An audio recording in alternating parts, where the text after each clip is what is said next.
And now, our feature presentation. To infinity and beyond! My name's Bond. James Bond. That'll do, Piggy. Bad boys, what you gonna do? Show you with the box. What was in the box? Damn! Ew! Get off of me! Ugh, I'm in. A lot of people go to college for 7 years. I know. They're called doctors. Houston, we have a problem. Hello. Welcome in, everybody, to 52/1995, your live movie conversation podcast where we dive deep into the movies of 1995. I'm your host, Cody, and I'm thrilled to be joined this week by my fantastic co-host, Alyssa. You're getting a triple dose of 52 this week, twice with me and Alyssa, and then 3 times with me, I think. So It's a lot. It's a lot of me going around there. We love it. Love the name. If you're tuning in for the very first time, welcome in. We're so glad that you are here every week, 52 weeks in a year, to be exact. We explore a different film from 1995, whether it's a classic hit or a quirky gem or somewhere right in the middle. We dive into this year's important releases, discuss them in detail, and then chat with my guests about their thoughts and experiences with the movie. And usually we do this on a theme-by-theme monthly basis. This month's theme kind of goes along with summer and blockbusters and everything, is called Explosives and Expletives. And today's movie of choice is called GoldenEye, which is a James Bond movie. So before we jump into this week's movie, let me ask Alyssa a couple questions. So Alyssa, thank you again for doing this with me. Not your first James Bond movie, correct? It's my second. And First with Pierce Brosnan. Right. So you've watched one previously. It was the Daniel Craig one, I believe. Yeah, I want to say it was Casino Royale. Or was it Skyfall? Did it No, have it was Skyfall. It was had Skyfall. the Adele song? It was Skyfall. Skyfall, yeah. Not a bad one. Not a bad one to come in on, I think. So what made you, because whenever I put out this list, I was going through and I was like, hey, I'm doing all these and I'm scurrying to ask people to do this. And you kind of were like, you kind of expressed interest in doing a James Bond movie and GoldenEye. And you're like, yeah, that'll be fun. You like doing some of these action movies with me. So what kind of drew you to want to do that? I think James Bond is a classic, right? Like everybody, everyone knows Shaken Not Stirred, Bond, James Bond, like everyone knows it. But there's so many iterations of James Bond, kind of like Doctor Who in a way. Like they kind of reincarnate themselves. So I was just like, you know what? I've seen one James Bond. I saw it in theaters. I enjoyed it. It would be fun to dip my toe into another one, see what it was like 30 years prior. Yeah, you could definitely do that. And this is, I'm trying to think how many James Bonds have there been since this, up until the Pierce Brosnan. So you're looking at Sean Connery is the first one. Roger Moore is the second one. George Lazenby is in there as well. I think he only did one movie. And then you have Timothy Dalton. And then we get to Pierce Brosnan. And there is one that's kind of in the mix. The original Casino Royale, which was actually played more like a parody. More on the lines of like an Austin Powers or in like Flint. But yeah, you're right. It is just like Doctor Who. I even saw a theory that all these James Bonds are technically James Bond, and that's just the name that gets given to the secret agent that goes in as the 007. I think that makes sense to me. It's the Dread Pirate Roberts. Yeah, it's exactly like the Dread Pirate Roberts. That's a good way of putting it. Unlike the Doctor Who series where they all die and reincarnate as a different entity. Yeah, I kind of like that theory that these are all the same James Bond. That way you don't have to worry about continuity. You don't have to worry about everybody's the same character name. That's why you always have an M as like the head of MI6, and you have Q as your quartermaster, and you have Miss Moneypenny as the whatever. So I kind of like that. But okay, so you've seen Daniel Craig. Yeah. You know what you got with Daniel Craig. a little bit more Mhm. serious. Way more serious. Not as like gadgets and puns and things. What did you think about old Pierce here? I love Pierce Brosnan as a human. I think he is precious. Like, good guy Pierce Brosnan seems like he's, not gotten into too much drama, has a pretty quiet life, has done quite a few like fun movies. We just saw him last year with was it last year, Mrs. Doubtfire? I think that was 93. 2 years ago. So, um, and then my personal favorite, Mamma Mia. Uh, so I like Pierce Brosnan, but I was expecting it to be way more serious. Because I didn't, I only know the Daniel Craig of it all. And that was a very serious action movie and really wasn't, I don't remember it being like kitschy or funny or like silly as much as this one was. Like Bond in this Bond, and I'm assuming this is closer to the OG Bond, has a lot of puns and is definitely a ladies' man, which Daniel Craig was a ladies' man too, but the way that like Pierce Brosnan is flirting with on a date with one woman while flirting with another, and like in front of the other woman, and they still make out, like it's crazy, and it's like a caricature in a way. And this is probably, I would say, just based on, I think I've seen most of the Bond movies. I think this is a good bridge, honestly, between, like, especially GoldenEye and the next one are good bridges between like the kitschy, silly, ladies' man era of Bond. Like, if it, yes, I do feel like there, because I do think there are like serious parts of this. And great thing about, or an interesting thing about this movie and who directed it, he also directed the very first Bond movie with Daniel Craig, which is kind of the taking that step into that more serious, like more action heavy, less, punny and, the typical things, and throwing a lot of stuff out that 007 movies are known for. So, Yeah, I have to say, this didn't feel like a 90s movie because Mhm. of the silliness and the puns and the misogyny in a way. Like, I mean, it's built into the character. M calls it out, right? But Mhm. it felt like this was a movie from like the 60s. Yeah. It doesn't feel like a 90s movie, which is very interesting and also very strange to go from Die Hard with a Vengeance the week before to this. I'm like, these are two very different action movies. Yeah, they really are.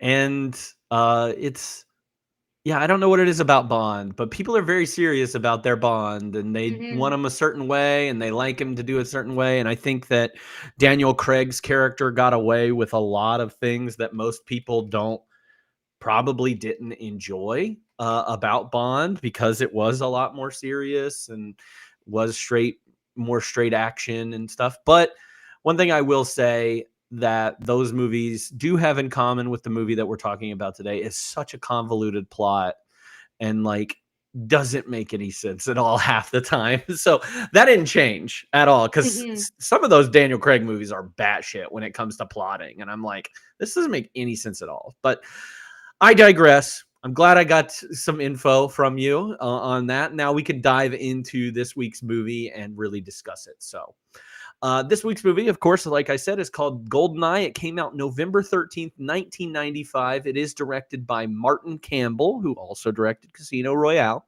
It was written by Jeffrey Kane, Bruce Firestein, based on a story by Michael France. And of course, this is based on the novels of Ian Fleming, who made all of the James Bond novels. Fun fact before, I'm going to step on my own fun facts here. This is the first Bond movie to not be based off of one of Ian Fleming's novels. So this one had no background, anything from any of the prior novels or anything. So interesting that they chose this. Anyway, the cast, we've got a lot of people to talk about here. So we've got Pierce Brosnan stepping in as James Bond, taking over from Timothy Dalton. We've got Sean Bean as 006 Alec Trevelyan. Isabella Scorupco as Natalia. Famke Johnson as Xenia Onatop, or your namesake. Jodan Baker, who actually was a villain in a Bond movie, The Living Daylights, comes back as Jack Wade, a United States CIA guy. Beloved Hagrid Robbie Coltrane in here as Valentine Zukovsky. Checky Cario as Dmitry Mishkin. I believe he goes on to do like villain roles later. Gottfried John as General Arumov. Alan Cumming in here as Boris. Desmond Llewellyn is the only OG Bond actor in here playing Q, or the quartermaster. Samantha Bond stepping in as Moneypenny. A big swing and turn from previous M's in the past, but Judi Dench, a woman, steps in as M here, and Minnie Driver does a little cameo in this movie. She was paid $5,000 to do this, and she's about to kind of have her own career in the mid 90s. And I'm surprised that she even has this movie. But she plays Irina, one of Zukovsky's mistress. She's the one singing "Stand by Your Man," and so she's actually a pretty well-known actress.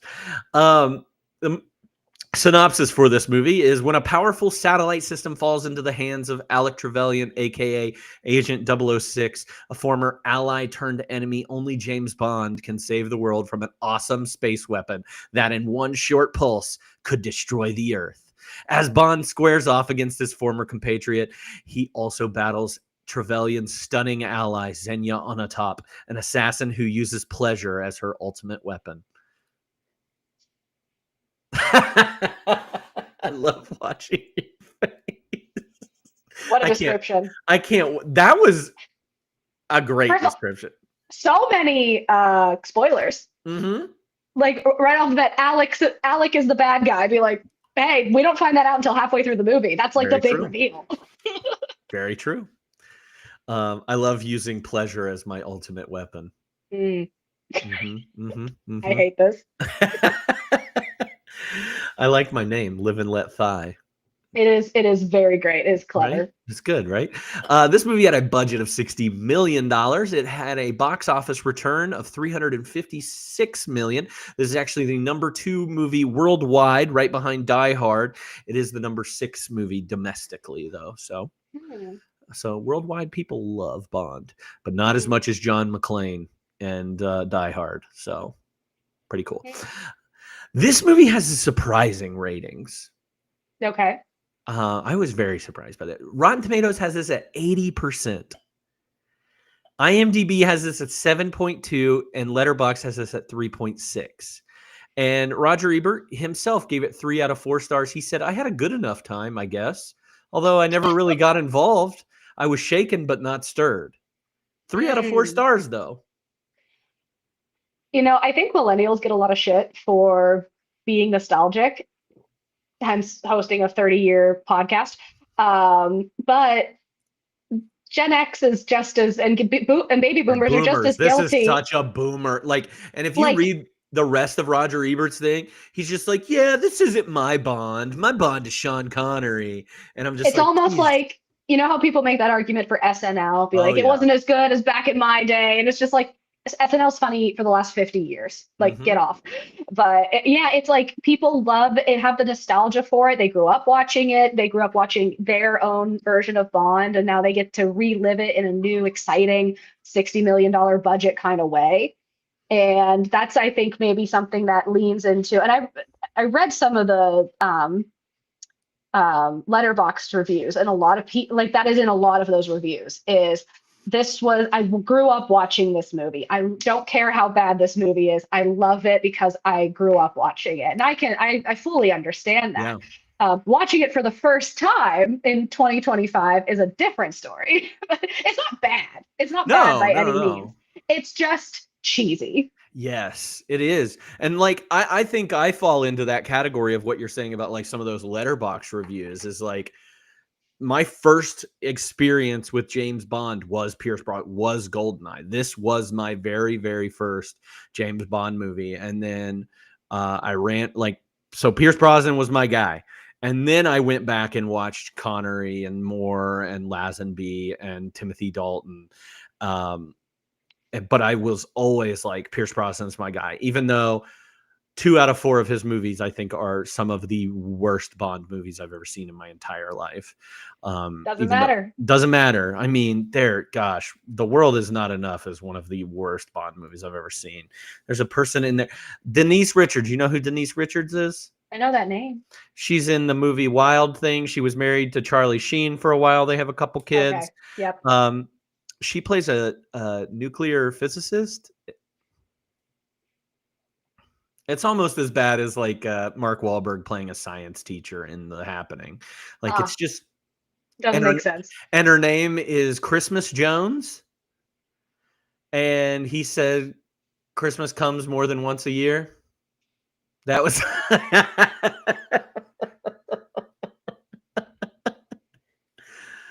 That's dumb. It's dumb. It's so dumb. That movie's so bad. That is a bad one. It's like, and I pardon my, like it's like a porno, but without the porn. Like it's like the cheesy lines and like the puns.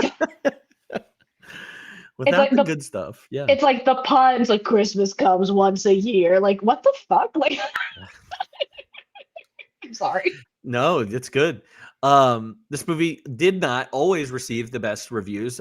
David Anson from Newsweek said that entropy, the inexorable running down of an energy system, may have overtaken the Bond saga. So he didn't like it. He's like, this is not good. This movie does have quite a bit of a legacy, though, because Pierce Brosnan gets asked back 3 more times for 3.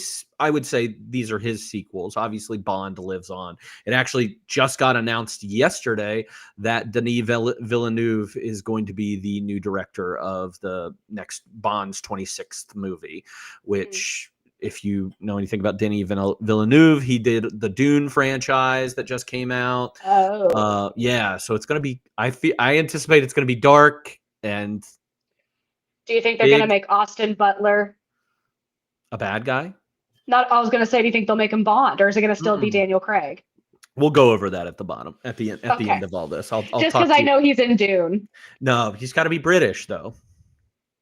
Does he have to be British? Like the actor has to be British. They can't put on a British accent. Well, he has to be somewhat British, like British adjacent, because Connery is Scottish. Yeah. Roger Moore is very British. George Lazenby's actually Australian. Pierce Brosnan's Irish. Timothy Dalton is British, and Daniel Craig is British. So they have to be adjacent. I do not think they could be American. Australian is not adjacent. There's a British flag on their flag. I guess. I'm thinking accent. I mean, and lifestyle. But yeah, I guess. That's easier to fake going from Australian to British than it is. No, the world would pitch a fit. They pitch a fit anytime that people talk. Like, you should see the internet divide when they were like, Idris Elba should be the next Bond. And they're like, whoa, bro, whoa, James Bond is white. And I'm like, no. I was going to ask you about that at some point, because I've seen that discourse and I'm like, everyone needs to calm down. It's the same discourse with like Hermione being played on stage in the Harry Potter play as a black girl. And it's like, it's not different. It's like, the only defining character she has is big hair. Yeah. like buck teeth. She got buck teeth too. That too. It's just so interesting. Like the I feel, and I don't know, again, don't know a lot about Bond, but this seems like a franchise that people are very precious about. Oh yeah. But when when all the boomers are on their way out, maybe people will I didn't want to just say when all the boomers die, because I know I know a couple boomers, that I don't want to die. But when they start to go out, maybe people would care less and less. It does seem like one of those precious things that people are in. But anyway, 3 more movies on this. Tomorrow Never Dies, The World Is Not Enough, and Die Another Day. One of the best parts of this legacy, though, is perhaps its N64 video game, which I know many a young man like myself played over and over and over again, and still joke about to this day, and still talk about how great GoldenEye is as a multiplayer game. GoldenEye's great. So, okay. Yeah. All right. let's break it down. Let's get into the discussion. Let's talk about which scenes really stood out to you and me, and what ones you liked to watch. I kicked it off with the 8 years ago opening scene. Mm-hmm. That and not to go through the laugh, cry, scare, thrill, but that Bond bungee jumping off that, I'm like, that man's gonna die. Like, Mm-hmm. I thought just the way he dove and the angle, I'm like, he's gonna swing back and smack right into that wall, into that dam or whatever. I think it's a dam, yeah. As whatever force that was, but he doesn't. But that was genuinely, I was like, how are we starting off this movie? Like, is that a guy gonna die? I didn't know it was Bond when he was jumping off. His face is covered, which is a cool opening, right? To not reveal his face right away. But we get immediately action, immediately stress, immediate like thrilling moment. And again, it introduces our characters. We know who the bad guy is. We believe that 006 is shot, and Pierce Brosnan and James Bond does the craziest escape artist route and motorcycles his way into a helicopter. And I mean, it's insane, but it's awesome. Oh, a plane. I'm sorry, not the helicopter. Dives off the cliff and just free falls to try and catch up with a plane that's already started falling before him. I don't know how gravity works. I'm not sure it works like that. Probably not. I'm pretty sure, things that they fall at the same It's velocity. all very thrilling opening. Mm-hmm. It is a very thrilling, and you get the cheekiness of Bond a little bit in here. You get him like surprising the guy on the toilet, and that's like him being funny and everything. You get like Bond's like improv ability or improv stuff too, whenever he changes the bomb to go off in 3 minutes as opposed to 6 minutes, because they've already killed his friend. So he's getting the heck out of there. And like, I love that part where he is like creeping along behind those explosive barrels. That's very like Indiana Jones. It's very cool. But great opening scene. I like the opening scene. I do think the bungee jump is a little silly when you think about it in like our day and age, and seeing some of the stunts and things that we've seen, even movies that we've seen this year. Like if you think about some of the stunts in Die Hard with a Vengeance, and the craziness that goes on with those, like the bungee jump scene seems kind of silly. Like you said, he should smack into the side of the wall or whatever. Yeah. He wouldn't have the ability to like suction cup to the ground and not get his arms ripped off or whatever. Yeah. But I think this is the longest bungee jump in movie history. Really? Mm-hmm. That's fun fact. Yeah, fun fact. So, yeah, opening scene, great scene. What's your next one? So this is where my knowledge goes away, because I am not you explained to me what it is that they are building, like a big magnet that will destroy all the tech, like just wipe it off the internet and destroy all the bombing of like that site. Oh yeah. So when the GoldenEye is fired, the GoldenEye weapon, which is technically like a giant EMP, electromagnetic pulse. And the big deal with this, one, it destroys everything there. The big deal with, I guess, this EMP and an EMP of this size or whatever is that if they release it in the atmosphere, which I looked this up that night because I was like, I'm not entirely sure what the heck is going on, because this plot just gets very convoluted and technical, and like it's stupid technical. Like it's like watching the Glass Onion and Daniel Craig's character just being like, this is so dumb. Like that's how I felt watching that. He's like, it's just so stupid. But I guess if you release an EMP in the atmosphere of the Earth, it's like setting off a nuclear weapon, like a mass nuclear weapon. So I don't know. And they fired one and they only had one more. So that's what that whole scene is. But yeah, GoldenEye is fired there. They kill all those Russian people. You find out that like that Arumov guy or whatever is behind this with Xenia, his lady. The whole part with like I get why they have the helicopter, because it's resistant to like electromagnet. That's the whole point of the whole helicopter thing, is so they can get in and get out easily. I get it. It seemed so ridiculous. A lot. It was the fact that anybody survived. I mean, obviously everybody got shot first, and then they set it off and destroyed everything. But the one woman, Natalia, survived all of it. I'm like, there's no way. Yeah. There's no way that anybody. And then they're in, like, again, how far away are they from civilization? Yeah, that's they're, true. First of all, very underground, literally under the ground. For her to get out, to climb out of any kind of debris, it would have collapsed on her anyway, but it didn't. She somehow makes it out. And then all of a sudden she's in snow. And I'm like, okay, how's she going to get out of this? Lo and behold, ski dogs, like just a little sled with a bunch of huskies who also didn't die, waiting to take her back to civilization. Mm-hmm. I'm like, okay. My question is like, what? How did they get there? Did they all get snow dogged in? I don't know. I don't know where they came from, how they got there.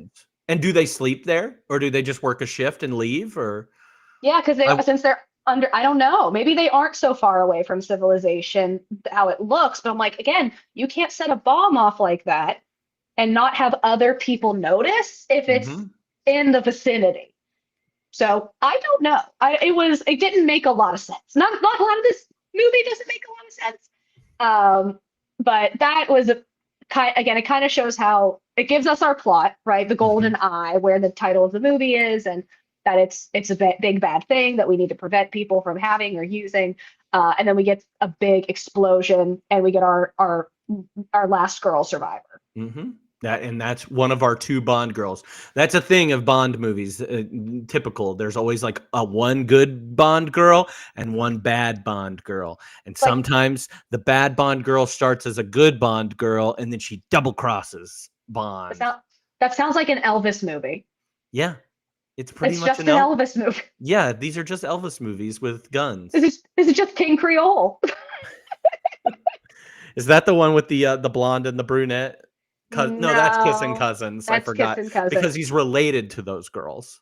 Yes, and he also sings about like being like 1 man, 2 hearts, 1 man, 2 women, 3 hearts. It sounds like they're gonna have a 3-way. It's very, very strange. It's a family reunion.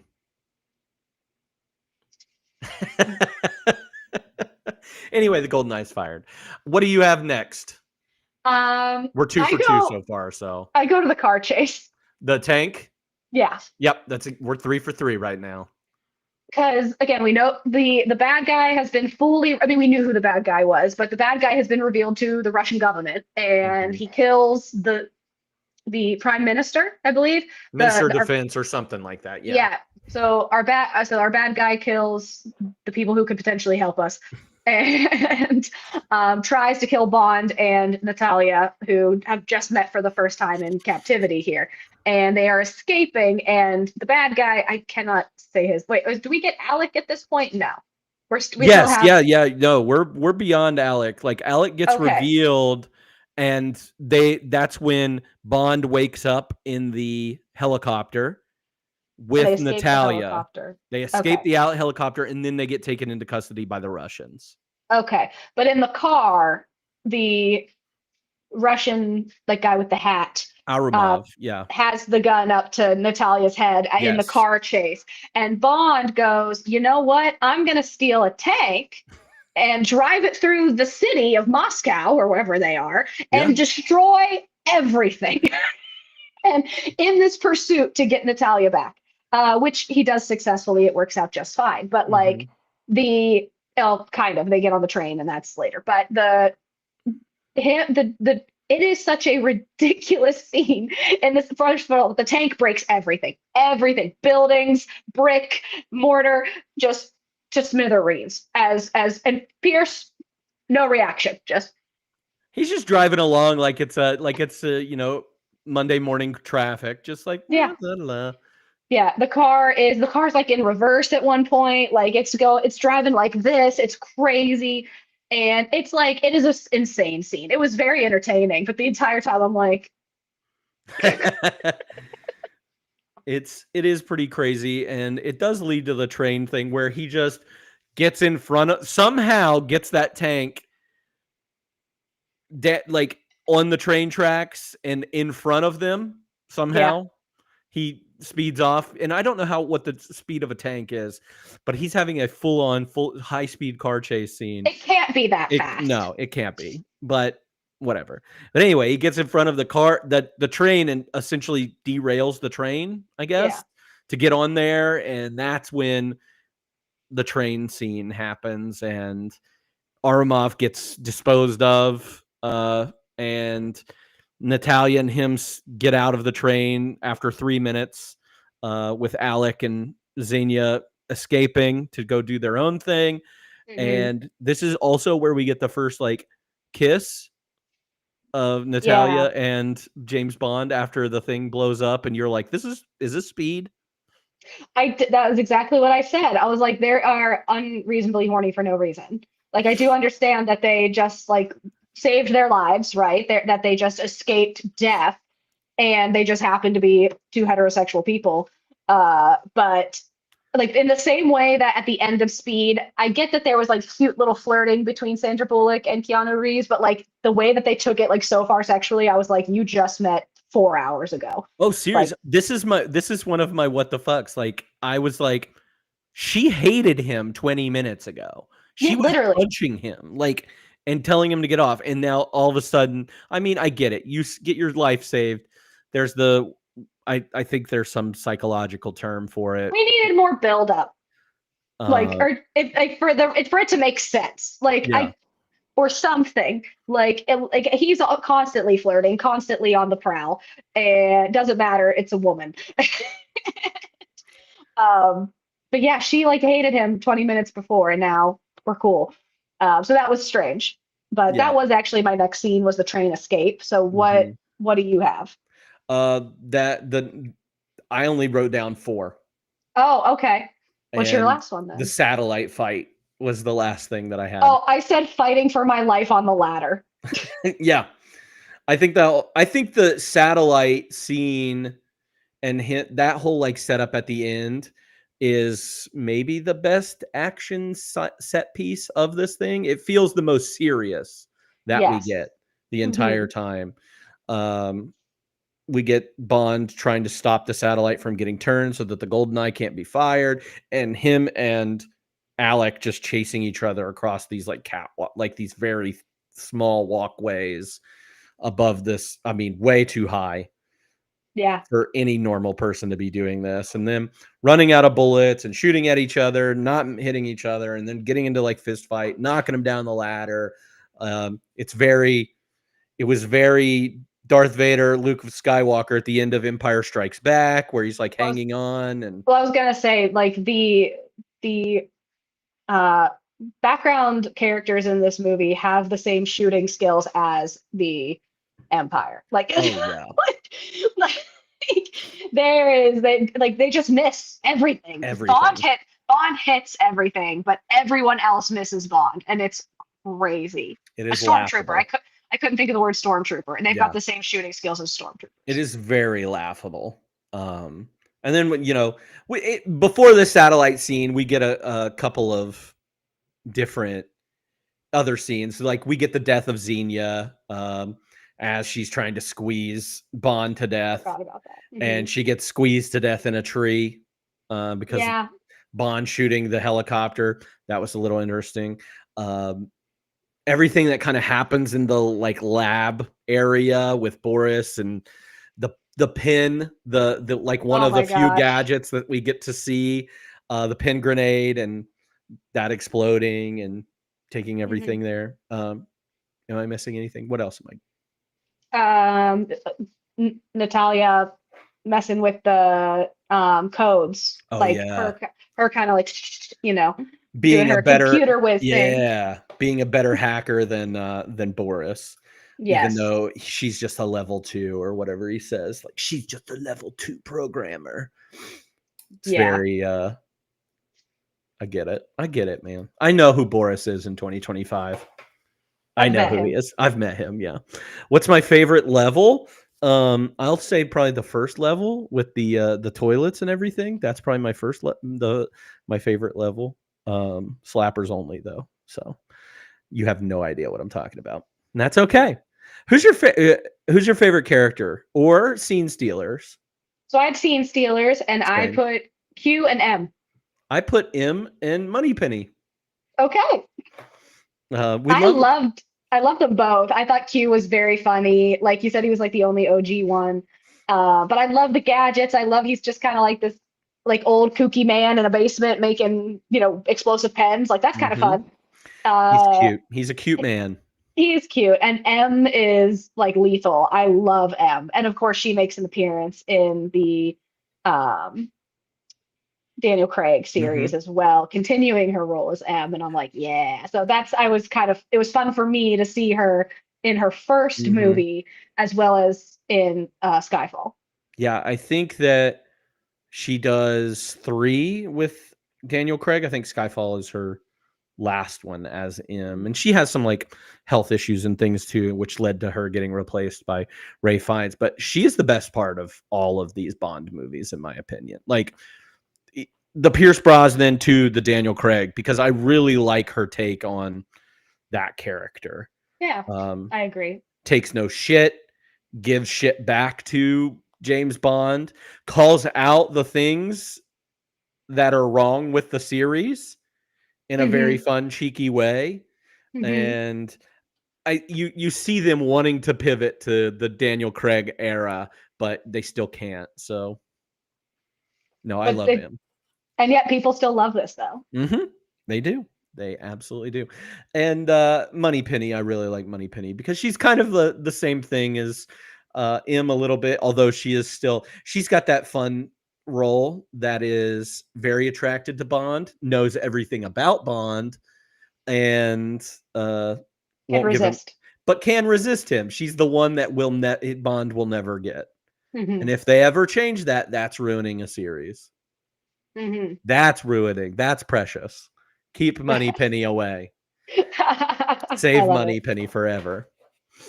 Anybody else? Scene stealer, favorite character? Nope, those were my 2. I kind of like the CIA guy. He was funny. He was funny and American and very. I do like that we throw an American in there. That made me happy. Yeah. That's another kind of staple of Bond movies too. Okay. There's always kind of an American in there. His name's usually Felix, and he was in all the old ones. He's in the newer ones. Jeffrey Wright plays him in some of the newer ones, but he's always there. Americans are always there to help. Sometimes, whenever they're not busy. Oh, that they show up late at the end of this movie. That's true. I'm curious to see how that might change in the series moving forward. Maybe. We'll see. Favorite quote that stood out to you? I don't have too many. I only have 2. There's not a ton. I was struggling with this one. Like I saw the cute little quips and stuff that Bond does, and I was like, that's not even funny. Yeah, it's when in the moment you're like, ha. Yeah. But like reading it out loud a second time, it doesn't really work. I have the exchange between M and Bond when they meet, and M says, "You don't like me, Bond. You don't like my methods. You think I'm an accountant, a bean counter, more interested in my numbers than your instincts." And Bond says, "The thought had occurred to me." And M says, "Good, because I think you're a sexist, misogynist dinosaur, a relic of the Cold War whose boyish charms, though wasted on me, obviously appealed to that young woman I sent out to evaluate you." And he goes, "Point taken." And it shows that they have a respect, like he respects her. Like he didn't he certainly was like, "Yeah, I think you're just a number pusher. I don't like the ideas that you have. I think you're care more about numbers than people." And she's like, "Go fuck yourself. I am a genius." And he's like, "Point taken." Yeah. And she at the end is like, "Hey, Bond, I'm going to send you on this mission. I do not want you to die. I know you think that that's like your thing to do is to like go out and die for God and country and queen and country and everything. But that's not what I want you to do. I want you to go in, get out." And of course, Bond doesn't do any of those things. He does Bond things. But I do think that exchange is really good. And again, one of the more like serious parts of the movie where it's not taken for joke or could be parodied or anything like that. So yeah. What else? You go with a quote. I had an M quote as well whenever James is like, is this live footage, what we're seeing here? And she says, unlike the American government, we prefer not to get our bad news from CNN. And I was like, yeah, That get was good. him. Get Get him. 'em. I just had one more, and it's it is the fight scene on the satellite where Alec is about to officially die. And he says, "For England, James," and Bond goes, "No, for me," and just like drops him. It was like, ah, and I was like, Yeah. oh, that was good. I was like, "For me," and I was like, yeah. I like the fight scene. We didn't mention it, but the fight scene between James and Xenia in like the bathhouse Oh my God. where he like just throws her around and at one point he gets the upper hand on her and points his gun at her and says, no, no, no, no more foreplay. I've always liked that. I don't know why. As a kid, I liked that. I didn't even know what foreplay was then. I barely know what it is now. You're like, I have an idea, but I'm not entirely sure. I had to swing the mic away from me because no, I always thought that, and it was always in the trailers for this movie. It's like, no, no, no, no more foreplay. I really like that because it is funny, but he's serious at the same time. I mean, he's got a gun, so Yeah. Moneypenny, whenever she's given him the message about his mission, she says, M authorizes you to observe, Miss Onatop, but stipulates no contact without prior approval in transmission. Moneypenny. Good night, James. I'll trust you'll stay on a top of things. So it was nice, Moneypenny getting in one of those little quips. Alec Trevelyan saying, why can't you just be a good boy and die? That also is kind of a staple of this movie.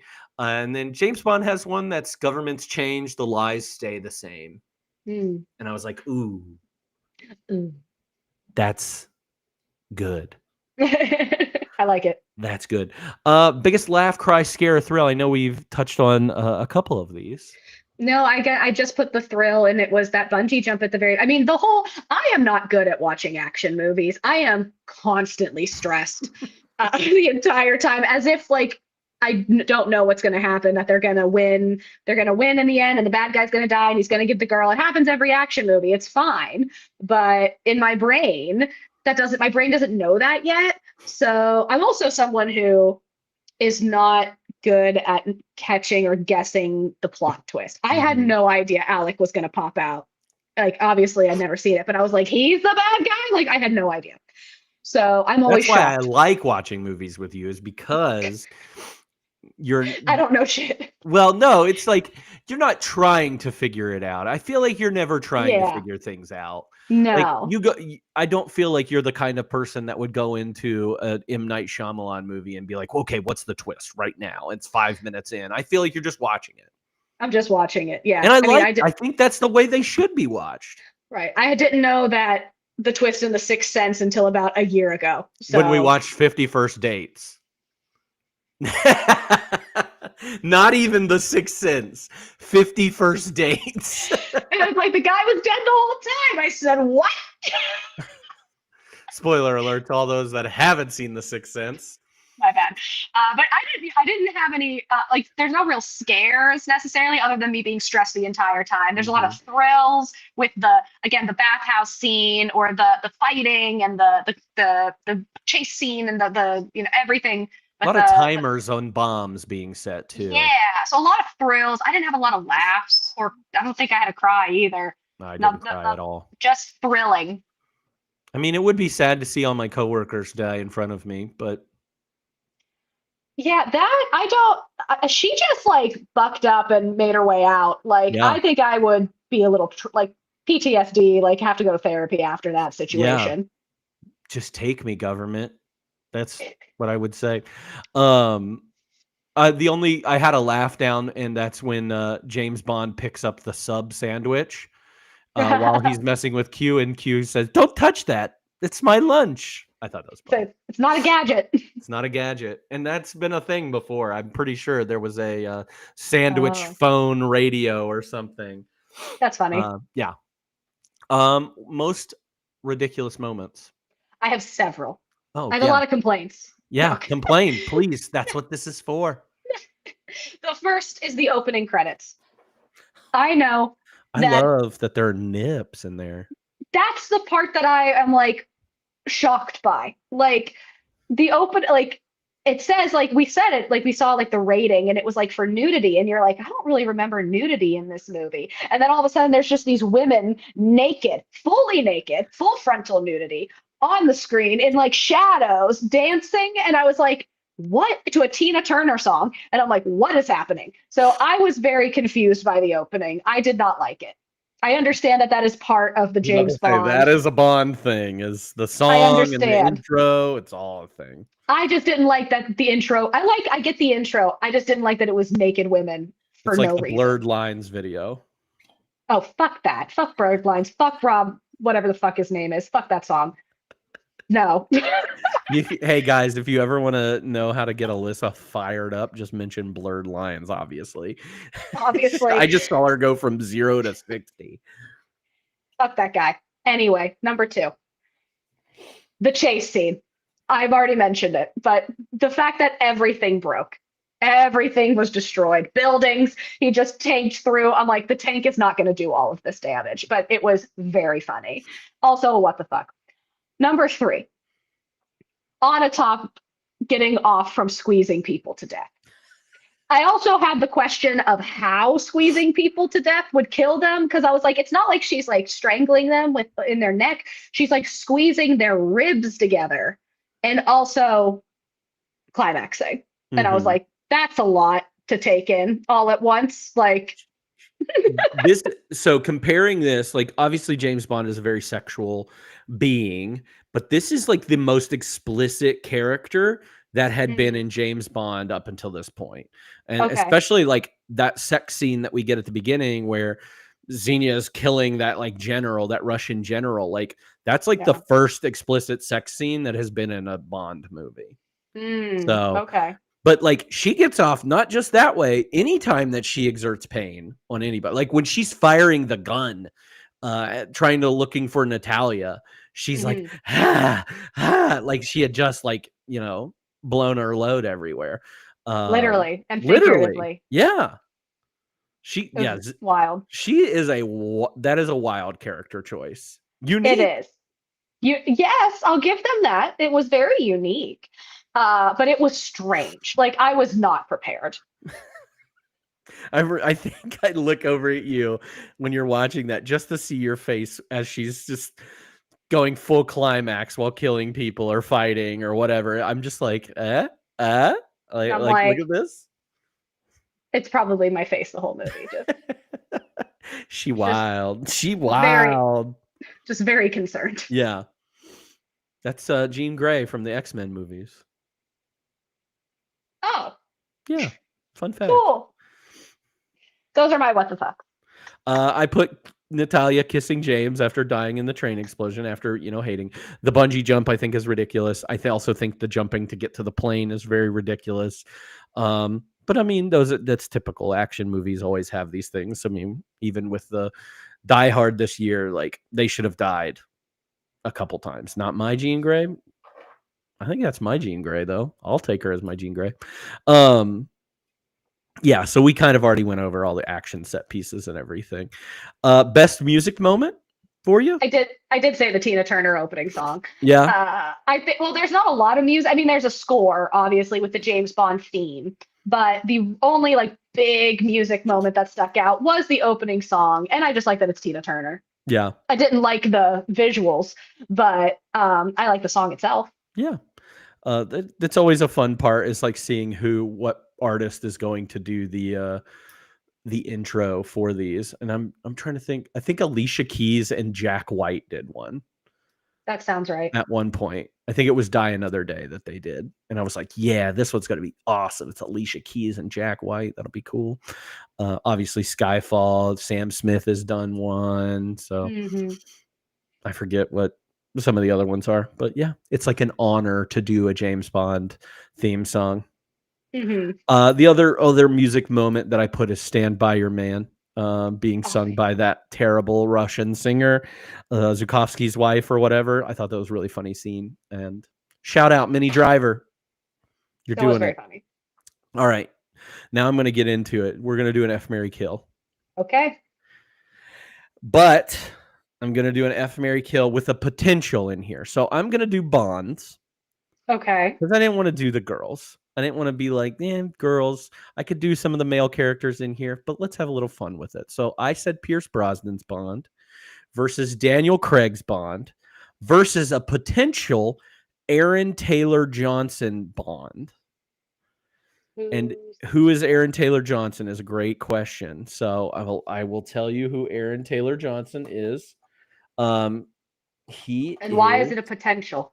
He is right now. So I'll go ahead and jump into my one of my fun facts or recasting or whatever. So there are odds out there for who is going to be the next James Bond actor, and right now this actor Aaron Taylor Johnson is slated is the highest odds right now to be the next James Bond. He's in Kraven the Hunter, Kick-Ass, Bullet Train. Any of these? Yeah. Did you look him up? I just looked him up. I've never seen anything he's in. Yeah, I didn't think he's in one of the Avengers movies, a couple of the Avengers movies, I think. He's in the 2008 hit Angus Songs and Perfect Snogs. He is in that. No, I've never seen this man. You've never seen this guy in your life? Mm-mm. But you have an idea. Well, now I know what his face looks like. Yeah. You think he's cute? It's okay. Does he look Bond-like to you? He looks like a clean version of Sylvester Stallone. Okay. in these pictures, I mean, it's the dark curly hair. He kind of has like in some of these pictures. Yeah, no, this isn't my vibe. This isn't your vibe. The more I look at him, I'm sure he's a nice man. I don't know him. Yeah. I do like that he was in the movie Kick-Ass. That's funny. He is Kick-Ass. I'm gonna kill him solely because I don't know him. I don't know him. I can't help that. So unfortunately, his potential is wasted on me. I am going to. I'm gonna marry Pierce Brosnan. As well. No, because I'm picking them as Bond, right? So I think I'm gonna marry Daniel Craig because I think he's I think that's a better Bond movie for me. I'm not into the cheese of it all. I love Daniel Craig though. Like I like everything I've seen him in. But don't cloud it. Don't get your Daniel Craig from, well, no, I would if I'm clouding it, I'm marrying Pierce Brosnan. But if I'm not clouding it, I am marrying the Daniel Craig James Bond. If I have to put those two movies together. All right. Up against each other. Let me do another F, Marry, Kill for you. Okay. Sorry. No. It's Pierce Brosnan. It's Stellan Skarsgård, and it's Colin Firth. It's the three dads from Mamma Mia. I am killing Skarsgård. I'm marrying Brosnan. Am I marrying Brosnan or am I marrying Colin Firth? I love Colin Firth. I think in this scenario, if I were a woman, a heterosexual woman, I'm marrying Colin Firth. Okay. And then I'm having sex with Pierce Brosnan and killing Stellan Skarsgård.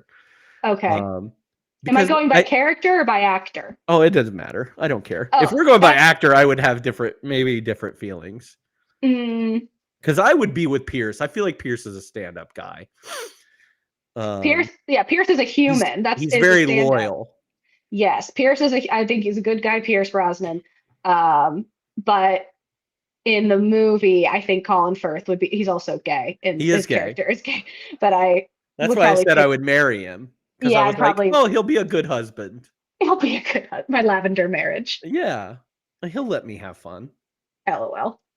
But yeah, I think that's the correct answer. But do you think Colin Firth could have been a good Bond? Or do you think he's too nerdy or like He's too boyish. nervous? I can't picture him being a ladies' man in any scenario.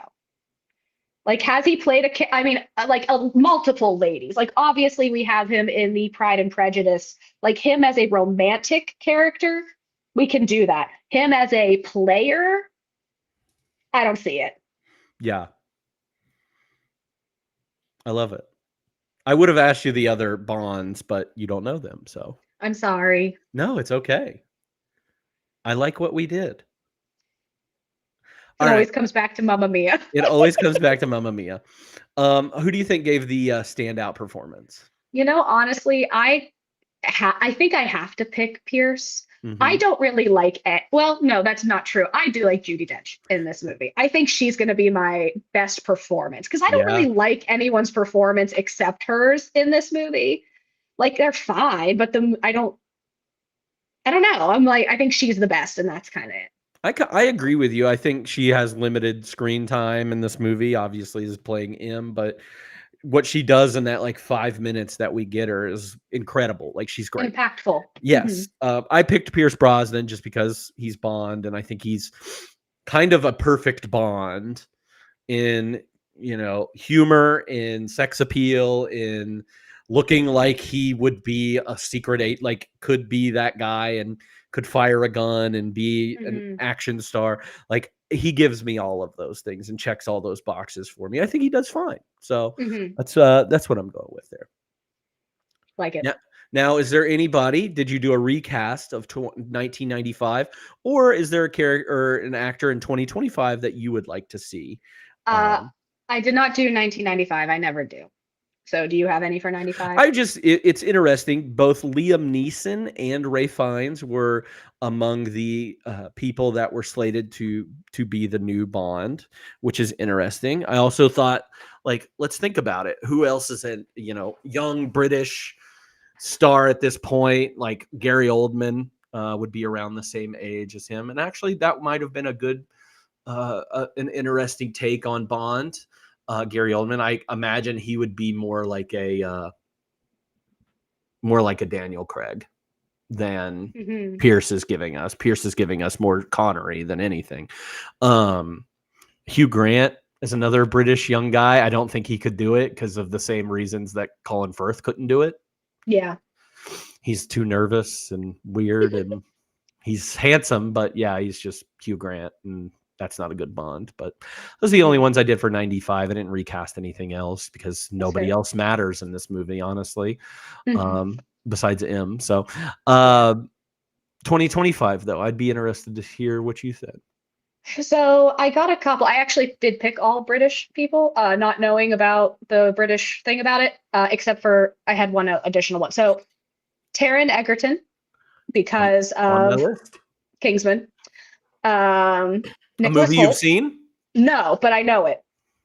I know of it because I've seen the trailer. I don't know why I've seen it, like for whatever reason, I've just seen it multiple times. But so Taron Egerton, Nicholas Hoult as a Bond, and Daniel Boyega. I almost put John Boyega on here. Or John Boyega, not Daniel Boyega. John. Yeah, I'm sorry, John Boyega. John Boyega. Yeah, I almost put him on here, but instead I put Daniel Kaluuya, who's the actor from Get Out. And yeah. Is he British? Oh yeah, he is British. He is British because he's in Black Mirror. Yeah, and he's British. He has his own accent in Black Mirror. Could Robert Pattinson do it? I would I would love, I don't want 2025 Robert Pattinson. Not that I don't like 2025. I'd love like a 2035 Robert Pattinson. Like an older? Because kind of like because Daniel Craig's kind of older, right? Yeah. I think maybe like age up Bond a little bit. That'd be interesting. I mean, I'm sure he could do it fine right now, but I think maybe if we're leaning in the direction of the Daniel Craig Bond moving forward, yeah. I like it. I have one that I think would be a slam dunk if they did it. And I really wish they would. And it's Dev Patel. Oh, yeah, that'd be fun. And I think because he just did an action movie, he directed that action. I think it was called Monkey Man, and Mhm. kind of solidified himself as being like an action star and like a handsome, man too. Like, Oh yeah, he's um, very well regarded as a handsome man. yeah, but I mean, like, if you think about him from like Skins or even Slumdog Millionaire, like he's kind of gangly and like silly Mhm. and not taken seriously. And I think that stuff that he's done more recently kind of cements him into a Bond role. I don't think he is not slated to he is very low odds to get it, but I Well, think that would be the guy. mhm. I like that. I also had a on a top cast. Ooh, Um, give it to me. on Anya Taylor-Joy. Mm, Um, yeah, that's great. just very like, sharp features. You could plop her in Russia and people will be like, yes. Yeah, So that was my pick for she that. does. She feels very Russian. Yes. And she also looks like she could like murder you, in a Yeah, good way. yeah. Non-derogatory. In the best way. Yes. I also said, so I wanted to mention the odds for these. So that right now, Aaron Taylor Johnson is the number one odds favorite to be James Bond. That is going down though. The top top three after Aaron Taylor Johnson are Theo James, who you would probably recognize from Yeah. the second season of White Lotus. It's kind of darker complexion. Like Is he has he like an olive British? skin. Yeah. He reminds me of what are their names? James, the brothers. The Island Boys? No, never mind. I'm so sorry. No, who's in hold on, I'm just gonna look it up. I think the Island Boys should play the next James Bond.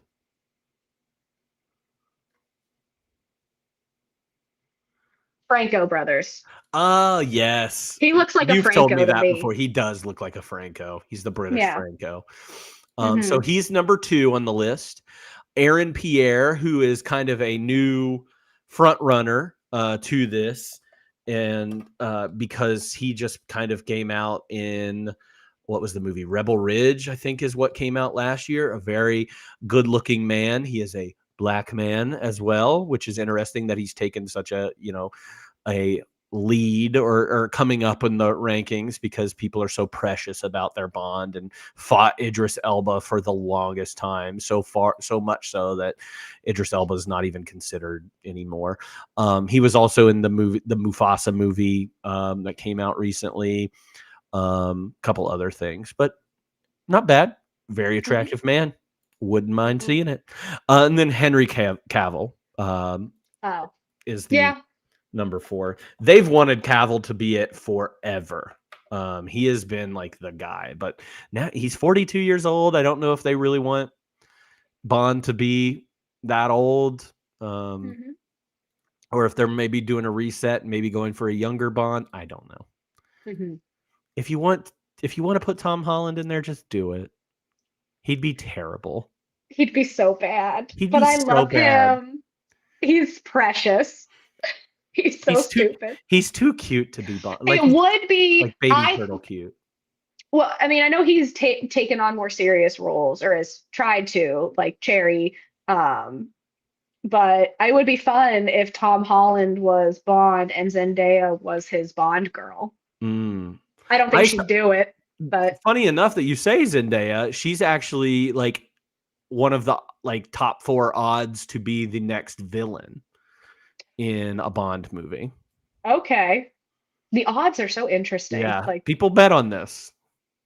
okay. It's crazy. Like they have control or any kind of like. I mean, I guess that's what gambling is, but Yeah. yeah, pretty silly. Pretty silly. Yeah, I think I named all of mine. Anybody else that you cast? All right, time for some fun facts. Did you do any research and look up any fun facts that you wanted to share? I did a couple. So this was the first James Bond movie to use CGI, which I thought was interesting. So computer graphics were used to create the famous gun barrel opening. Again, the opening scene, which I think also added to me disliking it. Mm-hmm. Like it's just kind of, it looked like CGI. So I was like, It didn't look good. I will say No. that like, and I've seen that before. I've seen Bond, blah, blah, blah, all before. And I will say it does look bad, that section. Yeah, that kind of weirded me out a little bit. I did put down that this is the first completely original James Bond movie that we met, so it wasn't based on any of the novels. The woman who played Onatop broke a rib in the sauna fight scene. So she did an interview in 2012, and before the filming sequence, she encouraged Pierce Brosnan to run her into the wall as hard as he could, and actually insisted he do it, citing that the walls are padded. So that's crazy. I don't know if she just is like really passionate actress, or she takes on her character's namesake and perhaps is a masochist. Yeah. But literally broke a rib during apparently that scene. she does a lot of her own stunts too, like a lot of the driving scenes where, you know, they're racing at the beginning of the movie. We didn't talk about that, but there's that little like back and forth race scene between the Ferrari and his car. But apparently she did a lot of that driving on her own. So That's fun. Good for her. Yeah. Badass. That is badass. And one last one I have is that Agent 007 killed 47 people in this movie. Got the body count. We used to do that. We did used to do that. Yep. And that is the highest amount of people that James Bond has killed in a single movie. Wow. That's crazy. Yeah. So I mean, we love Bond killing people. There's no telling how many people actually died in that satellite thing, like all the explosions and stuff there. Yeah. Who knows? Let's see. What else do I have? Oh, the things that they're actually drinking. So Judi Dench's glass of bourbon is actually apple juice. And Pierce Brosnan drank water instead of vodka martini. His vodka martini, it's water. So several changes had to be made to the script during production because the plot was almost identical to True Lies, the movie that we did last year. And you can kind of see it a little bit, like with some of the stuff, you're like, I think I've seen this before. So you get that. One thing I didn't notice until I read up on things is that Bond doesn't use any gadgets from the car. He doesn't use any of the missiles from the car. He doesn't use any gadgets in the car, and I'd never even thought about that. It's because the deal with BMW came very late in the production, and so the car that they used was a prototype, meaning that it couldn't be damaged in any way or used in any action scene. So we didn't get a full-fledged the BMW being there because of licensing issues and deal coming in very late. Interesting. Pierce Brosnan and George Lazenby are the only actors born outside of the United Kingdom. Lazenby, like I said, was Australian. Brosnan was Irish, but Brosnan did move to the UK when he was very young. We learned that from that Vanity Fair. Yeah, that Vanity Fair thing that we watched. This is the only James Bond movie starring Pierce Brosnan where Bond is not lying on top of the female lead in the final shot of the movie. Sometimes I do the fun facts for the eye rolls, you know? What an odd fun fact. No, he was on top of her, though, after the explosion. Yeah. Wasn't he? Yeah. So if you would have ended the movie right there, he's on top of her. The United States popped up. Yeah. They're like, we're here. The first James Bond film to gross over 100 million domestically and 300 million worldwide. Impressive. Cool. And you already got all my other ones. So, like a fine wine and dish, if you could pair this movie with another movie for a double feature, what would you choose? Okay, so this is going in order of the least to the most ridiculous. I love it. Because I have 4. The least ridiculous is probably Kingsman. Again, just another British spy kind of movie. The next one is The Incredibles. And specifically because of we were watching the movie and there's like, you know, they're in Cuba or they're in the Caribbean and there's like this lush greenery and like that underground like water, like the thing comes up and I'm like, that's exactly where the villain's lair is in The Incredibles. Not the villain's lair, when he goes to you know, follows that lady with the white hair to become a, you know, superhero again. Like, I was like, I wonder, because to me, I was like, these are identical. Like, I wonder how much of if any, if there was any inspiration drawn from this particular James Bond movie to the Incredibles movie. Because like the scenery of where the bad guy was just made Mhm. was very, very similar. Yeah, I agree. I like that. Uh, That's 2 weeks in a row that we've mentioned The Incredibles here on the podcast. yeah, So love The Incredibles. Great love The movie. Incredibles. So I said the Kingsman, The Incredibles, Inspector Gadget, the Gadget, Love it. and finally, to no one's surprise, Mamma Mia. Because who Incredible. doesn't double feature Pierce Brosnan? We did not cross over on any of them. I only wrote down 2. Okay. I thought, and because of you making note or taking sight of the fact that the people shooting at them, the stormtroopers thing, I watched this movie a little bit more closely than I normally would, and it reminds me so much of Austin Powers, which is the movie I've got playing behind me. And obviously, Austin Powers is a parody of like James Bond movies, but Austin Powers almost ruins this for me because it's so accurate. It's in the same way that Walk Hard has ruined music biopics for me, that Austin Powers has almost ruined the spy genre for me, the Bond movies for me. But it pairs very nicely with this, crosses all of the exact same things, and probably has a more cohesive plot than this one. So, and then I said Casino Royale, just because it is the other Martin Campbell 007 movie, and my personal favorite of the Bond, especially the Daniel Craig ones. I like Casino Royale. Most people tend to gravitate towards Skyfall as their favorite.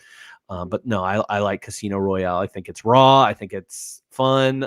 There's great action set pieces in there. There's also stuff that will piss off Bond fans a lot.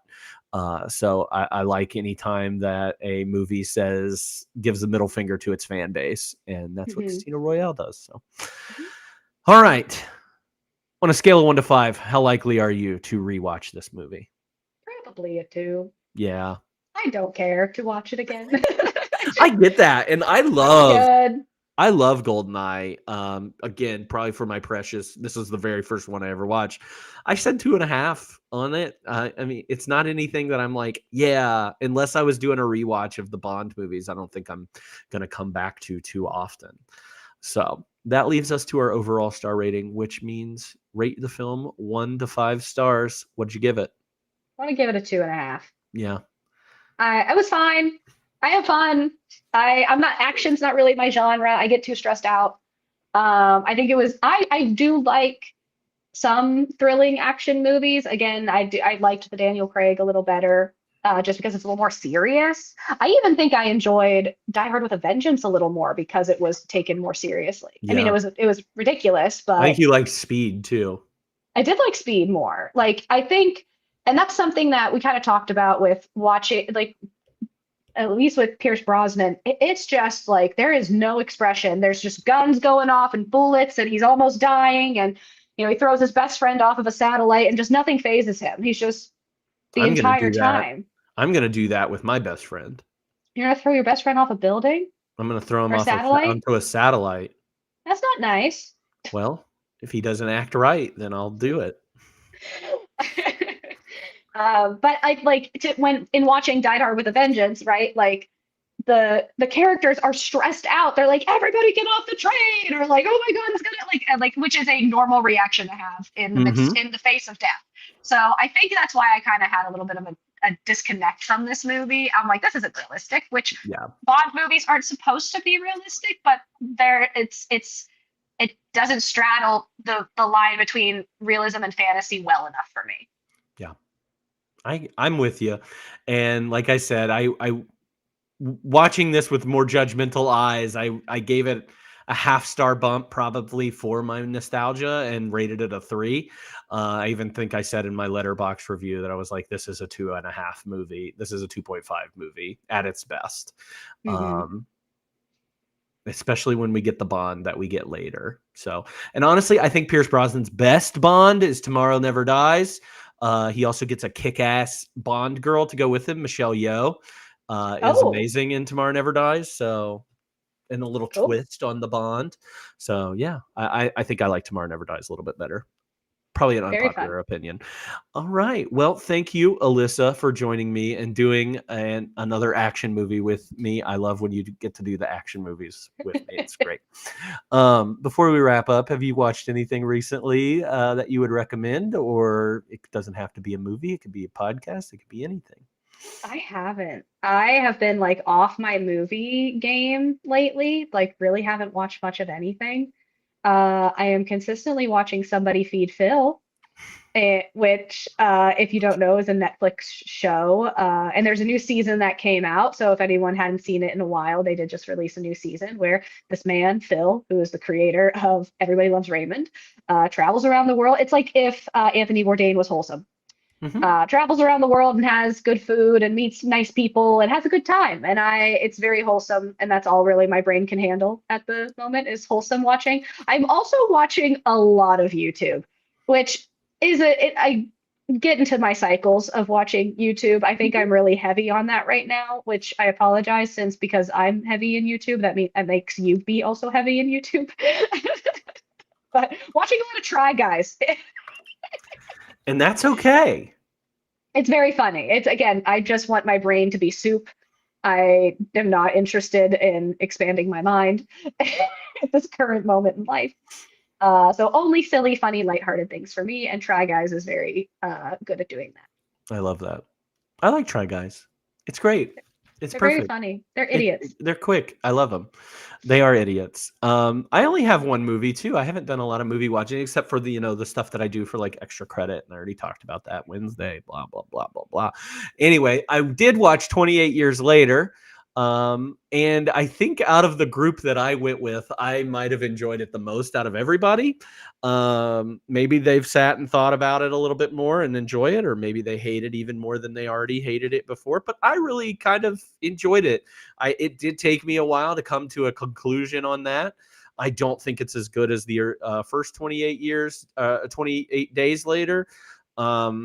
I think there's just something special about that movie. But again, it kind of goes with that thing that I was saying about Star Wars and Bond movies and, subverting expectations, going against the grain, giving a middle finger to the franchise and being like, oh, you thought it was going to be this, it's going to be this. There's something I enjoy about that. And then, it made me cry. It's a zombie movie that made me cry and was really impactful to me. And yes, there were a lot of like crazy tonal shifts in the movie, and it goes from one thing to another thing very, very quickly. But I enjoyed it for the most part. So that's it. Good. Go ahead. Did find out today, in case anyone was curious, that Sinners is going to be streaming on HBO next week. Yeah, we're gonna watch that in the daytime. It's in the daytime. It's on my list, but I can't watch it when it's dark outside. I'm scared. Well, if you have any more recommendations, we would love to hear those recommendations, and you could do that by joining our Discord server. So please go over there and accept that invite in the link below. I think there's a link tree that you can get to it through as well.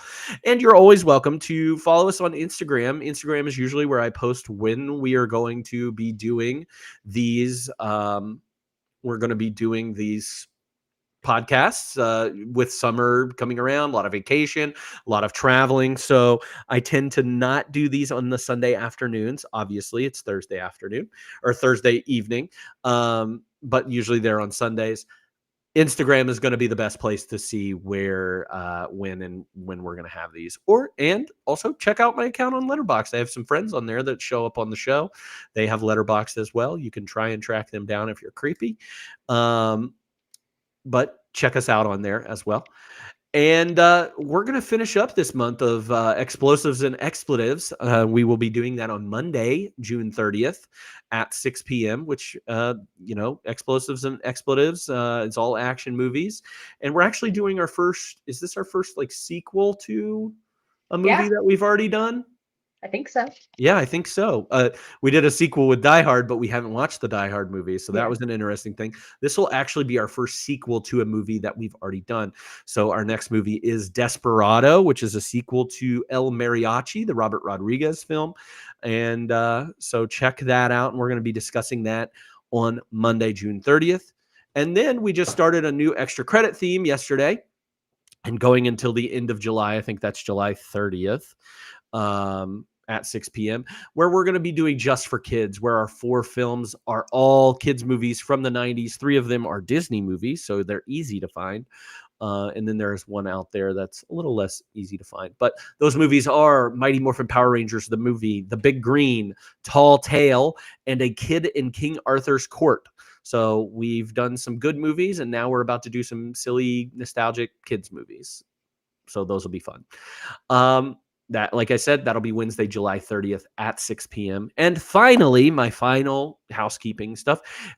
We are in a new month in 52/1995 music, and we do those on Tuesdays at 6 p.m. So join us for that. We're listening to the album Me Against the World by Tupac. We're starting our hip hop month. Yeah. And what's better than 2 white people talking about hip hop on a podcast? Nothing. So, it's gonna be great. I am pumped for it. Honestly, I'm serious. I really am. Like I listened to the intro today, and I'm like, I'm in. I listened to probably like 2/3 of the album today, and I was like, yeah, we're gonna have something to talk about. I don't know what it'll be, but we're gonna talk about something. Otherwise, that's it. That's all I've got for you. Anything from you, Alyssa? Nope. Try and stay on top of things. Thanks for tuning in, everybody. We'll see you next time here on 52/1995.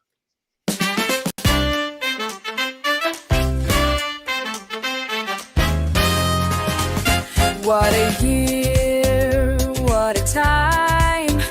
Big screens, dreams, and movie rewind. From talking toys to heists gone wrong. We're watching it live and singing along. 52/1995. Grab some snacks, we're going live. Action, drama, comedy gold. We're reliving the stories told. One movie a week, all year long. Let's roll the tape.